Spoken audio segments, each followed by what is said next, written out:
Support for gender health in the workplace, including fertility and menopause, really is on the rise right now. And there are some employers who are leading the way, and there are others who really are perhaps not even started this journey to support all genders at work. And I'm delighted to have with me today Soraya Chamberlain, Director of Corporate at AXA Health, to share with us her insights and what actions she's seeing from across employers when it comes to this area of well-being. So, Soraya, what are you seeing as the main business driver for employers putting more effort in supporting gender health from fertility to menopause?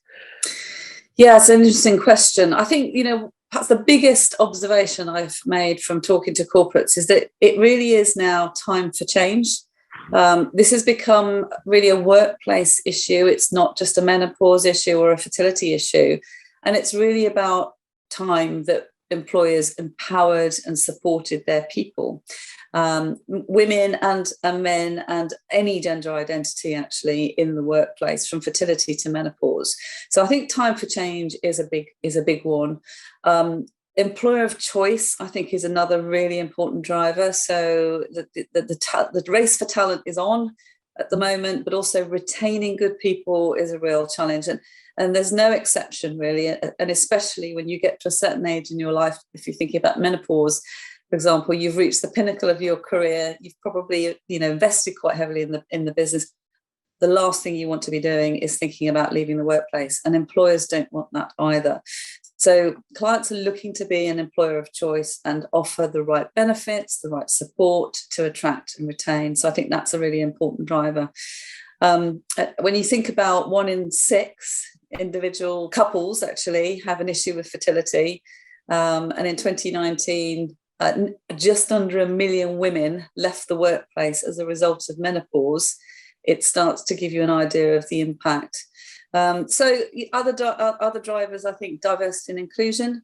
So there's a real, and ESG, there's a real driver really to address some of these concerns, and supporting individuals on their journey and making sure that it's personalised, regardless of their, as I said, their sex, their sexual orientation, gender, you name it. And it's interesting because you've got to think not only about fertility, maternity, menopause, but also how that goes across all of those D&I themes. So it's quite a complex area.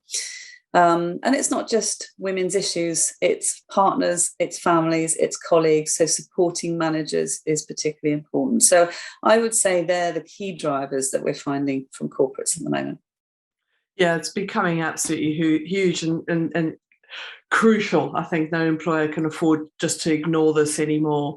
So if there are people watching this video and thinking, you're absolutely right, I need to, I'm facing barriers at work, but I've got to push this through. I'm in HR, I'm in reward, I'm in wellbeing. What kind of tips can you give them that if they're wanting to get going and truly support gender health in the workplace? Yeah, I think it's really important that employers think about putting some kind of framework around these topics. So it might look like formalising or implementing a policy for some corporates. It might be simply creating a statement of support so that the individuals, whatever the issue for them, they recognise that there's acknowledgement within the business and that there's a framework, and then there's support services that sort of fall under that.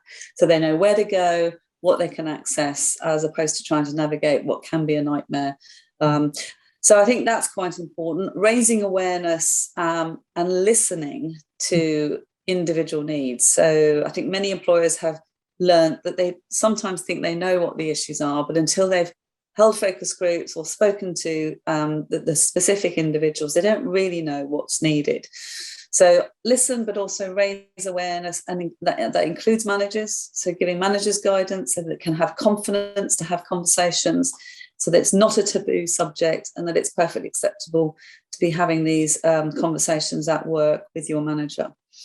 In part, that it means creating an open culture as well, and an inclusive culture. I think the other piece is making sure that you do provide the right support services alongside any policy or framework. It doesn't necessarily have to be funded by the employer, but I think providing access to either professionals, charities, and if you can afford services, whether they're digital or potentially tying up arrangements under your medical plan or EAP, whatever other benefits you have as a business, just packaging that up more effectively and really communicating that people have access to that. And mental health, I think, is a really important part. All of those areas we've talked about under workplace gender health. So yeah, I think tying up benefits is important. And I would just add finally that I think it's really important to understand the provision, the clinical provision that sits behind some of these services. So what is available privately? Where does the NHS come into it? How does one hand off to the other so that you're not leaving members in a difficult situation partway through their journey? So quite a lot to consider, but I would say they would be the top tips that I would offer to corporates when thinking about addressing this. Yeah, really valuable. And that, talking about, there are lots of experts out there. There is a lot of help in the HR wellbeing, reward, benefits person listening to you. They're not on their own. No. There is support there that you can tap into. So that's really helpful. Thank you, Soraya. That was really useful. Okay.